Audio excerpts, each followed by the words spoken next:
여러분 요즘 잘 하지 않지만 예전에 우리 초중고등학교 다닐 때 학교에서 조회 시간마다 같이 암송하던 것이 있습니다. 이런 거 기억하십니까? 국민교육헌장이죠. 우리 그걸 다 암송을 했습니다.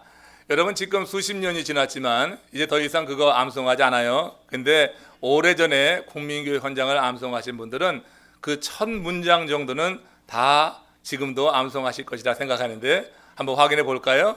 첫 문장이 어떻게 되는지 아세요? 한번 봅시다. 우리는 저 민족 중의 역사적 사명을 띠고 이 땅에 태어났다 그랬습니다. 제가 당황스러워서 지금 봤는데 아무튼 여러분들은 다 기억하십니다. 우리는 민족 중흥의 역사적 사명을 띠고 이 땅에 태어났다. 굉장히 장엄한 선포 아닙니까? 우리가 태어난 목적을 아주 단결하게 그렇게 밝히고 있는 것이죠. 우리 조국 땅의 모든 사람들은 태어난 목적이 있는데 그게 민족 증흥을 위해 살아야 될 목적이라고 하는 것입니다. 이렇게 자국민의 출생의 목적을 한 줄로 정의한 나라 있으면 나와보세요. 없을 겁니다. 우리가 출생한 목적이 우리는 확실한 겁니다. 여러분 자기의 출생의 목적도 모르고 방황하며 살아가는 사람들이 많은 것을 보면 우리나라에서 태어났다고 하는 그 자체가 아주 굉장한 축복이 아닐 수가 없어요. 사실 여러분 출생의 목적과 관련해서 모든 사람에게 각각 태어난 목적이 있다고 하는 말, 이거 여러분 맞습니다. 그건 성서적입니다. 하나님께서 이 세상에 생명을 내실 때 그냥 무의미하게 아무 생각 없이 내신 생명은 하나도 없다고 하는 거죠. 특별히 주 안에서 구원받은 우리들은 우리들의 삶의 의미와 존재의 목적에 대해서 보다 확실하게 고백하면서 그 삶의 목적, 사명대로 살아가는 하나님의 사람이 되어야 될 줄로 믿습니다. 각 사람은 사명이 있게 태어난 것입니다. 그렇다면 사명이라고 하는 것이 정말 무엇이냐 하는 것입니다. 물론 우리는 다 아는데 사명이란 단어의 원래적 의미를 한번 생각해 보면 사명이라고 하는 것은 원래 그것이 무엇이든지 간에 사명 맡은 자가 그 일을 위해서 목숨을 걸 만한 일이 사명이라고 말할 수 있을 것입니다. 그러니까 내가 어떤 사명이 있다고 할 때 그 사명을 행하는 여러분들 마음 가운데 이 일을 이루기 위해서 내 생명 바칠 수 있다 하면 사명이라는 말을 써도 될 것이에요. 그렇지 않다고 하면 사명이라는 말 함부로 써서는 안 될 거라는 생각을 해봅니다. 이 점에서 사명은 정부나 나라, 국가에서 정해서 될 일이 아닌 거죠. 우리가 이 땅에 태어난 목적이 민족 중에 역사적 사명을 띠고 태어났다 암만 이야기해도 그게 내 마음의 감동으로 임하지 않으면, 내 스스로 그런 사명 깨달아지지 않으면 누가 세상에 그 목숨을, 하나밖에 없는 목숨을 던지겠어요. 사람이 자기의 사명을 깨닫는 것, 그런 의미에서 정말 인생에서 가장 행복한 순간이다. 사명을 깨닫고 사는 사람처럼 복받은 사람은 없다. 저는 그렇게 생각합니다. 사람이 살면서 하나밖에 없는 자신의 생명을 걸 수 있는 일을 발견했다고 하는 것이 얼마나 귀하냔 말이에요. 여러분 살면서 그렇게 사명 발견하고 사는 사람 많지 않은 것입니다. 이 귀한 생명을 걸 만한 일이라고 하면 그 일이 얼마나 가치가 있겠어요. 그 일이 얼마나 의미가 있겠어요. 그러니까 그 일을 이루면서 드리는 시간이나 모든 노력이나 그런 애씀 같은 것들이 정말 얼마나 가치 있게 우리가 사용할 수 있을까, 그런 생각을 해보게 됩니다. 살면서 사람이 자신의 생명을 걸 수 있는 이 사명을 발견한다고 하는 것, 그래서 정말 복된 일이고 그런 사람이야말로 축복받은 사람이다, 이렇게 생각을 해봅니다. 저는 오늘 본문에 등장하는 두 마리 암소의 모습에서 우리 성도들의 그 사명에 대해서 깊은 그런 영감을 얻었습니다.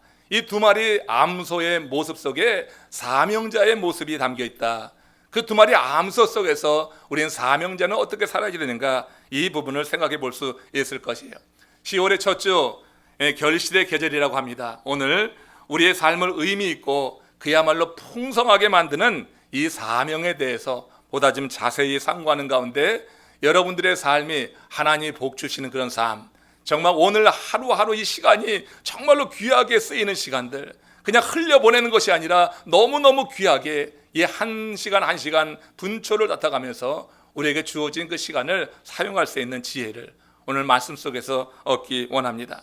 오늘 본문의 말씀을 전하기 전에 배경을 잠시 말씀드리면은 이스라엘 백성들이 그 여호수아의 영도하에 요단을 건너 가나안 땅에 들어갔습니다. 가나안 땅에 들어가서 정복 전쟁을 치르게 되는데 그 정복 전쟁을 치르는 과정 속에서 이제 이스라엘이 이제 왕정 시대로 들어가게 되는데, 왕정 시대에 들어가기 전에 다시 사사가 통치하던 사사기 초기에 있었던 일입니다. 사무엘 사사가 있을 때 그 일인데, 오늘 본문 한번 같이 보시면은 본문 내용 이전에 사무엘상 4장 3절에 이제 이 이스라엘 백성들에게 하나님께서 그들이 범한 가증한 일로 인해서 블레셋이라고 하는 민족을 드셔서 이스라엘에 치신 일이 있었습니다.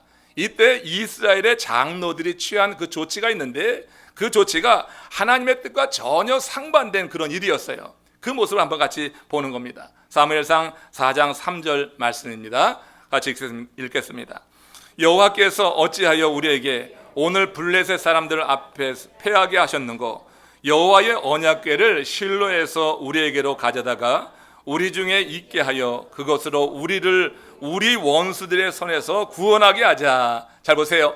이스라엘 백성들은 자신들이 지은 죄에 대해서 하나님께 진심으로 회개하지 않았어요. 정말 가증한 일을 그들이 저지르고 있어서 하나님이 블레셋을 드셔서 치신 것인데, 자신들의 그 상황, 자신들의 그와 같은 죄악에 대해서 회개하지 않고 하나님께 원망하고 오히려 불평하는 것입니다. 그러면서 하나님의 궤를 전쟁터로 가져오려고 했어요. 하나님이 블레셋을 들어가지고 이제 이 이스라엘을 치셔서 일격을 당해가지고 이스라엘이 지금 이제 혼란 가운데 빠졌어요. 전쟁은 계속되고 있습니다. 이럴 때 이스라엘 장로들이 한 이야기가 뭐냐면 하나님께 불평하는 거예요. 왜 우리에게 이와 같이 일을 허락하셔서 이 전쟁에서 패하게 하셨습니까? 하면서 이 장로들이 취한 조치는 하나님의 언약궤를 실로에서 우리에게로 가져오자, 이 전쟁터로 가져오라고 하는 것이에요. 그래서 우리 가운데 그 하나님의 법궤를 있게 하셔서 그 법궤로 말미암아 우리 원수들의 손에서 구원하게 하라. 그러니까 여러분, 이 법궤가 뭐로 지금 그들에게 인식되고 있는 것입니까? 이방인들이 흔히 하듯이 이 법궤가 어떤 주술적인 도구로 전락하고 있는 것이에요. 마치 여러분 목걸이를 걸고 다니면서 십자가 목걸이가 그것이 나를 지켜주고 보호해 줄 것이라고 믿는 것과 같은 일을 지금 행하고 있는 것입니다. 그러니까 하나님의 법궤를 미신하는 그런 사람들이 쓰는 그런 도구로 쓰고 있다고 하는 거예요. 그 결과가 여러분 아주 처참했어요. 사무엘상 4장 10절에서 11절에 그 이후의 일을 이렇게 밝힙니다. 같이 읽습니다. 블레셋 사람들이 쳤더니 이스라엘이 패하여 각기 장막으로 도망하였고, 살육이 심히 커서 이스라엘 보병에 엎드려진 자가 3만 명이었으며 하나님의 궤는 빼앗겼고 엘리의 두 아들 홈리와 비느하스는 죽임을 당하였더라. 하나님의 궤가 우리를 지켜주실 것이다. 하나님의 궤로 말미암아 우리의 원수를 물리칠 것이라고 했지만 실제 어떤 일이 이루어졌어요. 3만 명이 도륙을 당하고 하나님의 궤는 블레셋에 의해서 탈취당하고 엘리 제사장의 두 아들 홈리와 비느하스는 죽임을 당하는 아주 큰 그런 처참한 결과를 가져올 뿐이었다고 하는 거예요. 그런데 여러분, 그 이후의 일을 이제 우리가 생각하는데, 하나님의 법궤를 탈취해간 그 블레셋 진영에 어떤 일이 일어나고 있는 것입니까? 아주 이상한 일이 일어나고 있는 거예요. 블레셋 사람들은 탈취한 하나님의 법궤를 그들이 섬기던 다곤 신당, 다곤 신 옆에 비치해 두었습니다. 그런데 이 하나님의 법궤를 거기에 비치해 둔 그 다음 날부터 아주 이상한 일이 발생한 거예요. 다곤 신상이 그 하나님의 법궤 앞에 엎어져 가지고 그 얼굴을 찢는 사건이 발생하곤 했던 것입니다. 그뿐 아니라 그날부터 블레셋 사람들에게 재앙이 내리기 시작했어요. 사무엘상 5장 6절에 그 상황을 이렇게 설명합니다. 같이 읽습니다. 여호와의 손이 아스돗 사람에게 엄중히 더하사 독한 종기의 재앙으로 아스돗과 그 지역을 쳐서 망하게 하더라. 하나님의 언약궤가 이렇게 탈취당해서 블레셋에 7개월을 있게 되는데, 7개월 동안에 하나님께서 독종을 발하셔서 블레셋 사람을 치신 것입니다. 그 지역에 재앙이 내린 거예요.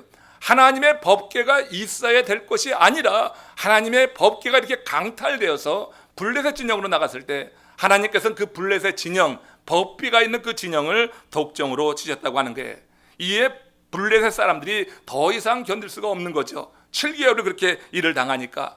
그래서 이 법궤로 말미암은 것 아니냐 그렇게 생각하면서 이 법궤를 이스라엘로 돌려보내야 된다고 하는 그룹이 생기게 되었어요. 이에 이제 블레셋의 방배들이 복술자와 제사장들을 불러들였습니다. 그리고 그들에게 자문을 구했던 거예요. 그러자 이 복술자와 제사장들이 블레셋 방백들에게 한 제안이 이런 제안이었던 것입니다. 사무엘상 6장 7절 그리고 9절 말씀입니다. 잘 한번 읽어보세요. 시작. 새 수레를 하나 만들고 멍에를 메어 보지 아니한 젖나는 소 2마리를 끌어다가 소의 수레를 메우고 그 송아지들은 떼어 집으로 돌려보내고 보고 있다가 만일 괴가 그 본 지역 길로 올라가서 벳세메스로 가면 이 큰 재앙은 그가 우리에게 내린 것이요 그렇지 아니하면 우리를 친 것이 그의 손이 아니요 우연히 당한 것인 줄 알리라. 여러분 이 말씀 금방 이해되십니까? 블레셋의 복술자와 제사장이 이런 제안을 한 데는 두 가지 중요한 근거가 있는 것입니다. 먼저 여러분 멍에를 매보지 않은 젖나는 소 2마리를 택했다고 하는 걸 생각해 보세요. 멍에를 한 번도 매보지 않은 이 소 2마리에게 이제 수레를 끌게 하는 것입니다. 여러분 수레를 끌려고 하면은 훈련을 해야지 되잖아요. 멍에를 매면은 처음에 소들이 금방 그 멍에를 받아들입니까? 거부하는 거 아니겠어요? 근데 한 마리도 아니고 2마리에게 멍에를 매어 가지고 보조를 맞춰가면서 이 수레를 끌고 가게 한다고 하는 것은 어떤 초자연적인 힘이 역사하지 않고서는 그게 가능한 일이 아닌 거예요. 그러니까 2마리 멍에를 메우지 않은 소에게 수레를 끌려가지고 이 소들이 벳세메스 지역 곧 이스라엘 진영으로 들어가게 되면 우리에게 내린 이런 재앙은 하나님이 하신 것이라는 얘기예요. 하나님이 어떤 능력으로 행하신 일이라고 받아들일 수 있겠다 이렇게 생각하신 거예요. 또 하나의 이유는 뭐냐면은 아직 젖나는 2 암소입니다. 송아지를 갓 낳았습니다. 여러분 이 암소가 송아지를 두고 법궤를 메고 벳세메스로 곧장 간다는 것도 이것도 여러분 초자연적 역사가 없으면 이루어질 수 있는 일이 아니었다고 하는 거예요. 어미와 떼어져 집에 갇혀 있는 송아지들 얼마나 어미소를 찾을까요? 또 그 어미소들은 또 새끼의 울음소리를 들을 때 얼마나 안타까울까요? 젖이 불러오릅니다. 통증이 있습니다. 이 동물의 본능은 새끼들에게 돌아가는 것입니다. 벳세메스로 나가는 것이 아니라 새끼에게 돌아가서 그 불어오른 젖을 먹이는 것입니다. 그런데 이 2마리 소가 어떻게 합니까? 보조까지 맞춰가면서 벳세메스로 향해 나간다고 하면 그것은 그 암소들을 위해 어떤 초자연적인 역사가 임한 것으로 이 재앙을 내리신 이가 하나님이라고 하는 사실을 받아들일 수밖에 없다고 하는 것을 전제로 해서 이 복술자와 제사장들이 그런 제안을 했던 거예요. 그들의 제안은 그 블레셋 방백들이 받아들이기에 충분히 설득력이 있었어요. 그래서 이 블레셋 방백들은 일제히 그 제안을 받아들이게 된 것입니다. 그리하여서 멍에를 메어보지 않은 2마리 소가 예비되고 그리고 새 수레에 법궤가 실려서 이제 젖나는 이 2마리의 암소가 그 법궤를 끌고서 이제 이 벳세메스까지 향해 나가는 그런 장면입니다. 그게 오늘 본문에 이어지는 내용이에요. 사무엘상 6장 12절 이제 이런 과정을 거쳐서 암소 2마리가 법궤를 이끌고 갑니다. 같이 읽습니다. 암소가 벳세메스 길로 바로 향하여 대로로 가며 갈 때 울고 좌우로 치우치지 아니하였고 블레셋 방백들은 벳세메스 경계선까지 따라가니라. 보세요. 새끼들의 울음소리에 모성적 본능이 어떻게 해요? 작용할 수 있는 것입니다. 그 새끼들을 뒤로 두고 이제 법궤를 수레에 끌고 나가는 암소 2마리가요 대로로 가며 갈 때 어떻게 했다고 그랬어요? 울었다고 그랬어요. 그 울음소리가 어떤 의미가 있겠어요? 새끼를 두고 가는 암소의 그런 사정으로 생각해 봐야죠. 어미소는 움머 울면서도 그 대로를 따라서 벳세메스까지 나가는 것입니다. 젖이 불어올라서 고통스러워서 울었을지도 모르겠어요. 그러나 이런 동물적인 본능에도 불구하고 2마리 암소는 결국 벳세메스로 향하여 나갔다고 하는 것입니다. 그것도 보조를 맞추고 있어요. 한 번도 그 멍에를 메어보지 않은 2마리 암소가 말이에요. 보조를 맞춰 나가고 있는 것이에요. 좌로우로 치우치지 않고 앞으로만 나가는 것이에요. 대로를 향해 나가면서 비록 울고 있지만 그 길에서 벗어나지 않고 이제 벳세메스 경계까지 나가고 있는 장면을 봅니다.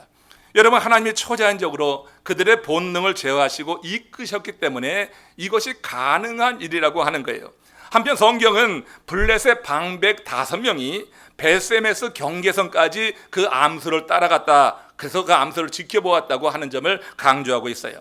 그들이 경계까지 따라간 이유가 무엇이겠습니까? 암소나 법궤를 염려해서 그 경계까지 쫓아갔을까요? 물론 그건 아닙니다. 그들은 암소들이 벳세메스로 바로 가지 않고 새끼들에게 돌아가기를 원하는 마음이 많이 있었습니다. 이 암소들이 보조를 맞추지 못해가지고 좌로 우로 치우치며 곁길로 돌아가는 것을 원하면서, 그것을 기원하면서 그 암소를 따라서 벳세메스 경계선까지 간 것이에요. 이 선을 지나게 되면 이제 이스라엘 진영이기 때문에 더 들어가지 못하는 것이 됩니다. 여러분, 그런 마음을 가지고 갔던 이 방백들, 여러분, 그들의 신에게 기원을 하면서 쫓아갔을 때예요. 독종 재앙이 하나님이 내리신 것이 아니라 우연이라 여겨, 그래서 안심하고 싶은 마음이 있는 거예요. 블레셋 진영에 내린 이 독정이 이게 하나님이 내린 재앙이 아니다 하는 것을 확인하고 싶어서 경계선까지 쫓아갔다고 하는 것입니다. 여러분, 여기서 우리는 하나의 영적인 큰 교훈을 같이 나눌 수가 있다고 생각해요. 사단 마귀가 우리를 그렇게 본다고 하는 것입니다. 사단 마귀가 우리를 마지막 순간까지 우리에게 접근하고 우리가 어떤 선을 넘지 못하도록, 이 선을 넘어서 그리스도의 품 안에 완전히 들어가게 되면 이제 자기의 수중에 다시 되찾을 수 없기에, 이 사단 마귀는요, 우리가 믿음을 고백하지만 신앙생활하면서 우리가 온전한 믿음 단계에 들어가기 전까지 계속해서 우리를 유혹하고 마지막 순간까지 우리 지켜보다가 우리 마음에 틈이 보이면은 언제든지 우리를 넘어뜨릴 그런 준비를 하고 있는 줄로 믿습니다. 지금 이 방백들의 모습 속에서 전 그런 생각이 들더라고요. 여러분, 초대교회 한번 예를 들면은 크게 부흥하던 때에 아나니아와 삽비라 부부 이야기 잘 알지 않습니까? 이와 관련해서 좋은 예가 될 것입니다. 그들은 자신의 재산을 하나님께 드리기로 서원을 했었습니다. 그러나 사단은 아나니아와 삽비라가 비록 그런 서원을 했지만, 작정을 했지만 시행하여서 선을 넘기 전에 이미 사단은 아나니아와 삽비라를 유혹하는 것입니다. 시험하는 것입니다. 마음으로 작정하는 것도 대단하지만 작정한 것을 시행하는 것은 이건 여러분 또 다른 일이 되는 거예요. 그러니까 이 사단이 작정을 한 아나니아와 삽비라 그 마음을 계속해서 엿보는 거예요. 그러다가 그들 마음 가운데 작정한 그 예물의 일부를 취하려고 하는 마음이 드는 것을 보는 순간에 그들 마음을 사로잡게 되는 것입니다. 그래서 여러분, 결국 아나니아와 삽비라가 서원한 것을 지키지 못하지 않습니까? 성령이 이 사실을 베드로에게 알게 하여서 베드로가 아나니아 삽비라 부부를 책망하는 말씀에서 사단의 역사를 이렇게 우리가 알 수 있어요. 사도행전 5장 3절 말씀입니다. 같이 읽습니다. 베드로가 이르되 아나니아야, 어찌하여 사단이 내 마음에 가득하여 네가 성령을 속이고 땅값 얼마를 감추었느냐, 이겁니다. 여러분, 우리가 주를 위해서 대단한 헌신을 작정할 수 있습니다. 마음으로 그렇게 다짐할 수 있습니다. 그러나 여러분, 마음속의 생각과 시행에는 많은 차이가 있는 것이에요. 그러니까 하나님께서 우리에게 감동을 주셔서 그 감동을 따라서 일하고 나가라고 할 때 여러분, 결단하는 그 자리까지 우리가 쭉 나가야 될 줄 믿습니다. 가는 와중에 비록 여러분 어렵고 힘들어서 소처럼, 암소처럼 울 수 있습니다. 힘들 수 있습니다. 그러나 여러분, 우리가 계속해서 그 대로로 향해 나가게 될 때 하나님께서 원하시는 그런 일이 우리를 통하여서 이루어진다고 하는 것이에요. 우리 마음속의 결단과 헌신을 통하여서 하나님의 나라, 하나님의 일이, 하나님의 사역이 더 풍성하게 이루어질 수 있다고 하는 것이죠. 마음속에 일어나는 생각들이 우리의 결단으로 우리가 선을 지날 때까지 나갈 수 있도록 계속해서 하나님의 역사를 구할 수 있는 은혜가 임하시기를 주님의 이름으로 축원합니다. 여러분, 이 두 마리 암소가 말이에요, 울면서 벳세메스 진영까지 들어갔던 걸 생각할 때 어떻게 이것이 가능했는가? 이미 말씀드렸지만 어떤 초자연적인 역사가, 비록 여러분 이성 없는 이 짐승이지만 이 짐승을 사로잡아서 하나님의 뜻을 두 마리 암소를 통해서 지금 이루고 있는 이 장면을 보십시오. 지금 암소가 그 수레에 메어가고 있는 게 뭡니까? 이것이 법궤입니다. 이거 하나님의 말씀이라는 것을 한번 생각해 봐야 돼요. 여러분, 결국 우리가 내 자신의 어떤 육적인 정욕이나 우리의 생각을 우리가 제어하고 하나님의 뜻을 이루기 위해서는 하나님의 말씀이 우리의 삶 속에 함께 가야 될 줄로 믿으시기를 주의 이름으로 축원합니다. 하나님의 말씀이 함께 하니까요, 비이성적인 짐승조차도 그 본능을 제어하고 말이에요, 그 본능을 제어하고 자기 새끼에게 돌아가려고 하는 그 본능을 제어하고, 이 멍에를 메어보지 못했지만 두 마리의 암소가 보조를 맞춰가면서 대로를 이탈하지 않고 좌로 우로 치우치지 않고 벳세메스 지역까지 경계선을 넘어 가더라고요. 여러분, 하나님의 말씀이 우리 가운데 그렇게 임할 때 우리는 그 말씀이 주는 힘으로 하나님의 뜻을 이루는 줄로 믿으시기를 축원합니다. 우리의 능력만 갖고 되는 게 아니에요. 저는 여러분 이 두 마리 암소 가운데 행한 모습 속에서 그래서 사명자의 모습을 보는 거예요. 사명자는요, 자신의 이 세상에서의 경험이나 이론이나 철학이나 사상이나 그 모든 것을 가지고 사명을 이루는 것이 아닙니다. 하나님이 주시는 말씀이 반드시 있어야 돼요. 사명자에게는 하나님이 주신 말씀이 분명히 있어야 되고 그 말씀에 붙들려 있을 때 사명을 이루어낼 수 있다고 하는 것을 생각해 봅니다. 이성 없는 두 마리의 암소가 그 경계선을 지나서 벳세메스까지 들어가는 장면 속에서 저와 여러분들이 그런 생각을 좀 해봤으면 좋겠어요. 하나님이 기뻐하시는 일을 위해서 하나님은 얼마든지 이렇게 초자연적으로 역사하면서 당신의 뜻을 이룰 수 있는데, 특별히 이렇게 말씀을 함께하는, 말씀이 함께 가는 삶을 사는 그런 삶을 통하여서 그 일을 이루어내더라 하는 것입니다. 어거스틴 여러분 잘 아시죠? 성 어거스틴이라고 하지만 성 어거스틴이 뭐 처음부터 그렇게 거룩한 하나님의 종이 아니었습니다. 성 어거스틴의 그 참회록, 그가 회심하기 전에 참회록을 보면 굉장히 솔직하게 쓰지 않았습니까? 그 참회록을 보면 이 어거스틴이 주님을 영접하기 전에는 아주 방탕한 삶을 살았습니다. 아마 우리 평균 우리 성도들보다 더 방탕한 삶을 살았습니다. 그렇게 아주 형편없는 삶을 살았어요. 그런 그가 예수님을 믿고 하나님 앞에 돌아온 후에 그 삶을 청산하기로 결심했습니다. 마음으로 결심하고 시행하는 것입니다. 시행해 나가는 거예요. 근데 시행하는 과정 속에서 얼마나 많은 도전이 있었겠어요. 어느 날은 한 우연히 옛날에 사귀던 음행하는 여자를 만난 것입니다. 그때 이 어거스틴은 그 여자를 모른 척하고 지나가려고 했어요. 아직까지도 그를 만나게 되면 유혹에 넘어갈 가능성이 있는 것, 연약함을 알아서 피해가려고 했습니다. 그러자 이 여자가 따라오면서 말을 거는 것입니다. 어거스틴, 저예요. 왜 모른 척하고 지나가는 거예요? 그렇게 아주 상냥한 말로 어거스틴을 유혹하는 것입니다. 막무가내로 쫓아오는 여자에게 어거스틴이 돌아서서 그 유명한 말을 했던 것입니다. 당신은 여전히 옛날의 당신이지만 나는 이제 예전의 내가 아니요, 난 당신이 알던 그 사람이 아닙니다 하고서 그 유혹을 이겼다고 하는 말이 전해집니다. 여러분, 성 어거스틴은 하나님의 말씀에 그 당시 사로잡혀 있었습니다. 거듭나면서 하나님의 말씀 가운데 있었고 그 말씀을 따라 살아가려고 그렇게 주님의 은혜를 구하며 살고 있었다고 하는 것이에요. 그 말씀이 결국 이런 음행의 유혹으로부터 어거스틴을 지켜주었고 결국 어거스틴이 성 어거스틴이 되는 성자가 반열에 오르는 그와 같은 큰 축복을 누리게 되었다고 하는 거예요. 이처럼 여러분, 하나님의 말씀을 품고 사는 성도들은요, 하나님의 법궤를 끄는 암소들처럼 모든 시험이 우리에게 찾아들지만 그 가운데도 좌로 우로 치우치지 않고 앞으로 쭉 나가게 되는 줄로 믿습니다. 여러분, 대로를 향하여서 중단하지 않았어요. 한 번도 멈추지 않았어요. 비록 울었어요. 그 길을 가면서 하며 울었어요. 본능을 죽이려고 하니까, 육체의 정욕을 죽이려고 하니까 눈물이 났어요. 그렇지만 여러분, 하나님의 법궤를 메고 가는 이 암소들을 하나님의 영이 덮어주시고 아주 강력하게 사로잡아 주셨을 때 이 암소 두 마리는 한 번도 수레를 매보지 않았지만, 멍에를 매보지 않았지만 같이 보조를 맞춰 나갔기에 좌로 우로 치우치지 않은 거예요. 보조가 맞지 않으면 이리저리 왔다 갔다 하고 말았을 것이에요. 곁길로 나가고 말았을 것이에요. 젖이 버풀어 오릅니다. 부풀어 오는 고통이 느껴집니다. 자기의 새끼에게 돌아가는 것이 자연스럽겠지만 하나님의 법궤를 이끌고 가는 이 두 마리 암소, 이성이 없는 두 마리 암소 위에 성령이 아주 강력히 역사하게 됐을 때 그 이성이 없는 이 두 마리 암소는 하나님이 기뻐하시는 그 뜻을 이루고 있다고 하는 거예요. 하나님의 법궤는 블레셋 진영이 아니라 이스라엘 진영에 가 있어야지 되는 거예요. 하나님의 법궤가 있어야지 될 그 자리에 옮기는 이 사명을 위해서 암소 두 마리는요, 그렇게 한 걸음 한 걸음 비록 울더라도 그 걸음을 멈추지 않고 나아가고 있는 것을 봅니다. 후에 보면은 나중에 이 암소가 여러분 희생 제물로 또한 쓰이지 않습니까? 자기의 생명을 주는 것입니다. 그런 일까지 보게 되는 거예요.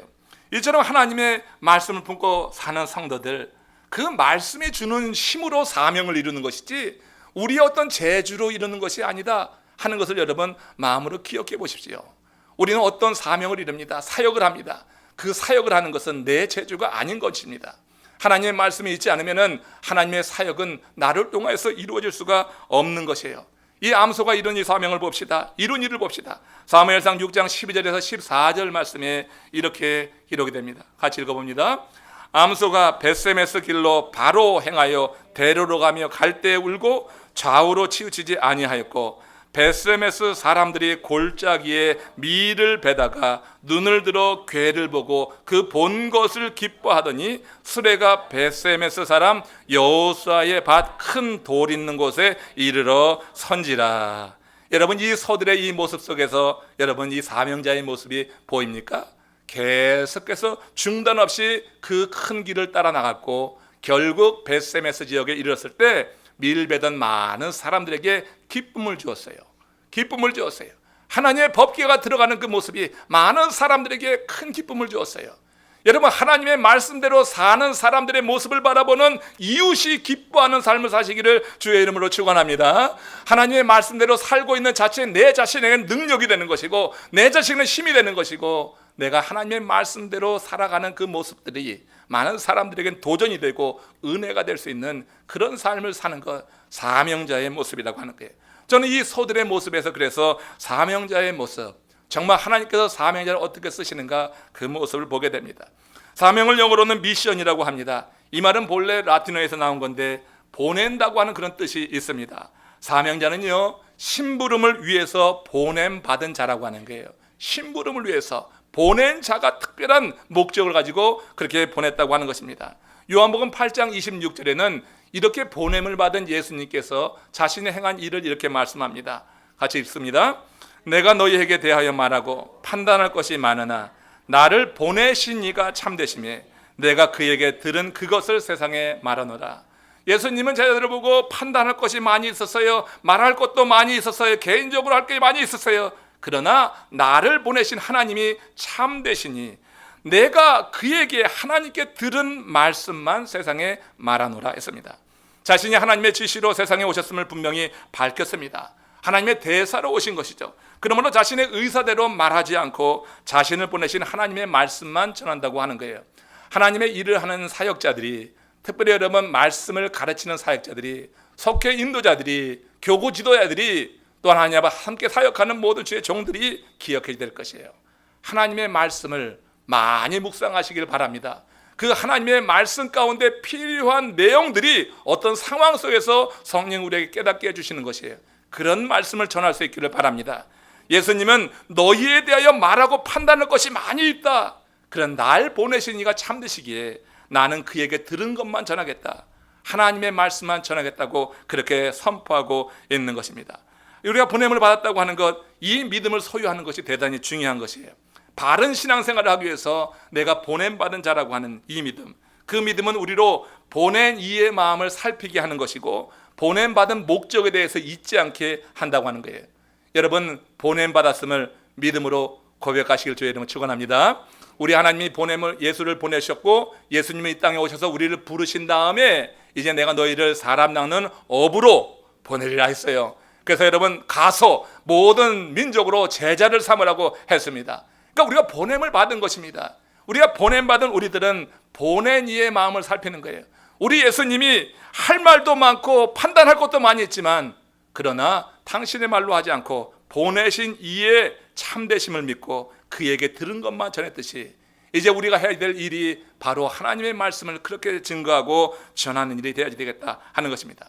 암소들은 법궤를 벳세메스까지 옮기는 그 심부름을 위해서 보냄을 받았어요.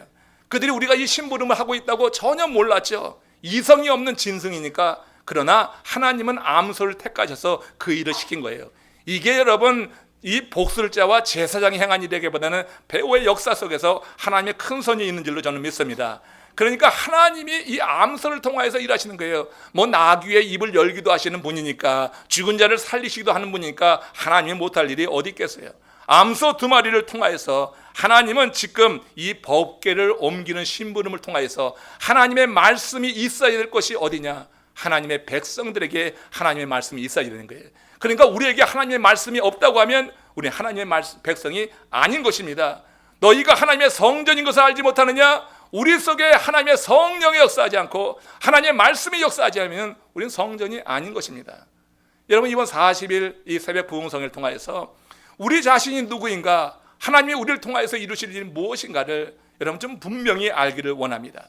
하나님의 말씀이 들려올 때 여러분 삶에 큰 변화가 일어나게 될 줄로 믿습니다.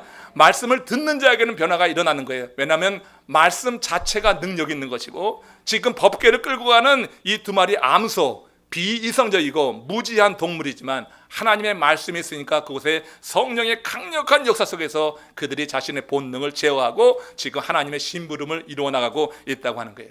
우리가 행할 일이 그런 일이에요. 우리가 바로 그런 심부름을 행하게 된다고 하는 거예요. 하나님의 법, 하나님의 말씀, 하나님의 기적의 역사를 그것을 보지 못한 많은 심령들에게, 하나님의 사랑하시는, 하나님이 택하신 백성들에게 그 말씀을 전해야 될 책임이 우리에게 있는 줄로 믿으시기를 주의 이름으로 축원합니다. 이걸 이루어 나가려고 할 때 하나님께서 우리를 성령으로 사로잡아 주시는 거예요. 왜냐하면 그 말씀을 전하는, 증거하는 이 심부름을 이루는 과정 속에서 숱한 도전이 있는 것이에요. 사단 마귀는 경계선까지 쫓아가면서 방해하는 거예요. 가지 못하게 호시탐탐 놀리는 것입니다. 그렇기 때문에 성령이 우리를 도우셔야 되는 거예요. 하나님의 말씀이 있는 자를 성령이 도우시는 것입니다. 말씀이 있는 곳에 성령이 함께 역사하시는 줄로 믿으시기를 주의 이름으로 축원합니다. 말씀이 있는 곳에 성령이 있는 것이지 말씀이 없는 곳에 성령이 일할 수가 없는 거예요. 하나님의 말씀이 있는 곳에 무지한 짐승조차 하나님은 다스리고 통제해서 하나님 당신의 뜻을 이루시는데, 하물며 하나님의 형상으로 회복된 우리를 통하여서 하나님이 일을 이루시지 않겠는가? 우리가 여러분 하나님의 말씀을 받아서 사명자의 의식, 이 사명의 특별한 그런 목적을 가지고 인생을 살게 될 때 우리의 삶 속에 대단한 변화와 은혜가 나타나게 될 줄로 믿습니다. 크리스천의 삶은 날마다 소명을 확인하는 일입니다. 주신 사명을 이루는 것이 우리들의 삶이 되어야 돼요. 소명을 발견했다고 하는 것은 내가 누구인지를 본다고 하는 것입니다. 콜링이 분명할 때 사명을 이룰 수가 있는 거예요. 자신이 누군지 알지 모르고 살아가는 숱한 사람들이 세상에 많이 살아갑니다. 그러기에 내가 누구인지 아는 것, 내가 하나님의 부름을 받은 자라고 하는 것, 보내심을 받은 자라고 하는 자기 인식을 갖고 산다고 하는 것은, 이것은 여러분 대단한 복이요 은혜라고 하는 거예요. 그런 삶이 성공한 인생이에요. 이런 콜링에 대한 인식이 없이 세상 것만 잘 된다고 성공했다고 절대 여러분 그런 유혹에 넘어가지 마십시오. 콜링이 분명해야 됩니다. 하나님의 사람들에게는 그런 소명의식이 분명히 있게 될 때 이 소명의식이 힘이 돼가지고 사명을 이루게 되는 거예요. 내가 누군지 알 때 방향이 바로 정해지는 것입니다. 삶의 방향이 바로 정해지는 거예요. 되는 대로 살지 않고 정해진 대로 살아가게 된다고 하는 거예요. 정해진 대로, 주께서 기뻐하시는 정해진 대로 살아가면서 비록 눈물 날 일이 많아서 암소 두 마리도 가면서 대로로 정해진 길로 가면서 울고 슬피 울고 음모하며 나가지만 결국 정해진 길로 나가는 거예요. 말씀이 있으니까 성령의 압도당해서 정해진 길로 나가는 거예요. 우리는 되는 대로 살아서는 안 됩니다. 정해진 길로 가야 될 하나님의 사람임을 여러분 다시 한번 확인하시길 원합니다. 하나님의 백성이라는 자기 인식이 우리를 하여금 이런 바른 삶의 방향을 정하도록 살도록 이끈다고 하는 거예요. 말씀을 정리하면서 사명을 위해 살았던 한 사람의 이야기를 전합니다. 미국과 이라크의 전쟁이 발발했을 때의 일입니다. 그 전쟁 보도에서 뉴스 전문 채널인 CNN이요 MBC에게 졌습니다. 그래서 뉴스 전문 채널이라고 하는 체면이 완전히 구겨진 적이 있습니다. 왜 이런 일이 있었냐면 MBC 기자 한 명이 그 전쟁의 한복판에 그냥 남아 있었습니다. 숨어 있었습니다. 다른 기자들이 다 빠져나갈 때 그는 거기에 머물러 있었습니다. 그리고 가장 먼저 미국의 공격이 있게 됐을 때 전쟁 발발 기사를 전송한 것입니다. 이렇게 사명감에 불탔던 한 기자의 헌신으로 MBC의 위상이 확 올라갔던 적이 있어요. 여러분, 많은 사람이 아닙니다. 한 사람의 헌신, 한 사람의 사명 의식이 MBC라고 하는 이 공기업을 크게 올렸어요. 여러분, 하나님의 일은 많은 사람이 아닙니다. 분명한 사명감에 사로잡힌 한 사람이 큰 일을 이루어낼 수 있음을 믿음으로 고백하시길 바랍니다. 이왕이면 그 사명자가 여러분 되시기를 주의 이름으로 축원합니다. 사명자가 되라고 하니까 아멘이 안 나오네. 사명자가 되시기를 주의 이름으로 축원합니다. 이왕이면 그 사명자가 내가 되려고 하는 소망이 함성 있어 보자고요. 사명을 이루다가 고난당하는 건요, 하나님이 주시는 기쁨과 보람에 비하면 아무것도 아닌 거예요. 우리가 사명자는 울 수가 있어요. 울며 가는 것입니다. 사실 사명자의 눈에서 눈물이 많아서는 안 되는 거죠. 사명자의 눈에는 눈물이 흐릅니다. 삶이 고달플 수 있습니다. 그러나 그 길을 가는 기쁨은 세상의 그 무엇으로도 다 여러분 다 이루지 못할 거예요. 하나님께서 그 기쁨을 우리에게 주시면서 사명을 이루게 하시는 거니까 내게 사명이 임할 때, 성령이 감동을 줄 때 외면하지 마시고, 아, 이것이 내게 주신 하나님의 사명이구나, 그럼 내가 생명까지 걸 수 있는 그런 마음을 가지고, 그런 열정을 가지고 이 일을 이뤄봐야지 할 때, 여러분은 한 사람의 그런 사명 의식과 그 시행을 통하여서 우리 교회요 정말 놀라운 일을 이루게 될 수 있는 줄로 믿습니다. 나 한 사람을 통하여서 내 한 사람이 우리 교회 성도 한 500명을 이끌어갈 수 있는, 그들에게 축복을 줄 수 있는 그런 존재 되기를 주님의 이름으로 축원합니다. 묻어가지 말고 앞서가면서 이제 나를 통하여서 우리 교회가 하나님의 일을 이루고 하나님 나라를 확장하는 그 일에 쓰임받았으면 좋겠어요. 이라크 전쟁이 있었던 그 당시에 이라크 현지에서 반전 평화팀의 일원으로 활동하던 우리 한국 청년이 있었습니다. 그 배상현이라고 하는 청년입니다. 그는 미군의 대규모 공격이 이루어지는 그때 사실 바그다드시 북부 변전소에서 인간 방패로 남아 있었어요. 그건 뭐냐면은 이 폭격이 임해지는 그 가운데 제일 타겟이 바로 변전소인데, 거기에 남아 있다고 하는 것은 우리를 보고 폭격하지 말라고 하는 뜻이 되거든요. 근데 거기 머물러서 이제 인간 방패가 되었습니다. 죽기를 각오한 것입니다. 그가 어떤 행위에 대해서 뭐 옳고 그름에 대한, 우리가 지금 미국에 살기 때문에 이 분별 판단하는 것 좀 미뤄둡시다. 그러나 여러분, 사명과 관련해서 생각해 보면 그는 자기 하나밖에 있는 생명을 두려워하지 않고 자기가 정말 뜻하고 인식하고 믿는 어떤 신념을 위해서, 그 사명을 위해서 던진 거라고 하는 겁니다. 사명은 그런 겁니다. 사명을 이룬 자가 그 일을 이루기 위해서 생명을 던지는 것조차 두려워하지 않고 행하는 그 일이 바로 사명이라고 하는 거예요. 오늘 우리가 이 사명에 대해서 생각해 봤는데 우리가 다 그 일을 이룰 수는 없을 것입니다. 그러나 하나님이 주신 특별한 은혜 안에서 어떤 작은 부분에서 참 이 일을 하나님이 내게 주신 것이다 여길 때 하나님께 감사함으로 받아서 우리로 대로로 가면서, 비록 눈물 나는 일이 많이 있죠. 사람들의 비난도 받고 사람들의 어떤 조롱도 받고 또 내 생업에 문제가 생기고 하면서 어려운 일이 있다 할지라도 이 대로로 가면서 비록 울더라도 끝까지 행해 나가서 하나님이 가 있으라고 하신 그 장소에 가 있었던 두 마리 암소, 베세메스 지역 여호수아 밭 밑에 가 있었던 그 암소처럼 우리 하나님이 우리를 통하여서 이루어 가신 그 일을 이루어낼 수 있는 하나님의 사람들 되시기를 주님의 이름으로 축원합니다. 고개 숙여서 기도합시다. 하나님께서 이런 사명자로 우리를 부르시길 원합니다. 거부하지 말고 하나님이 내를 통해서 우리를 통해서 이루고자 하는 그 일이 무엇이든지 간에 하나님 허락하시고 감동 주시면 이루겠습니다.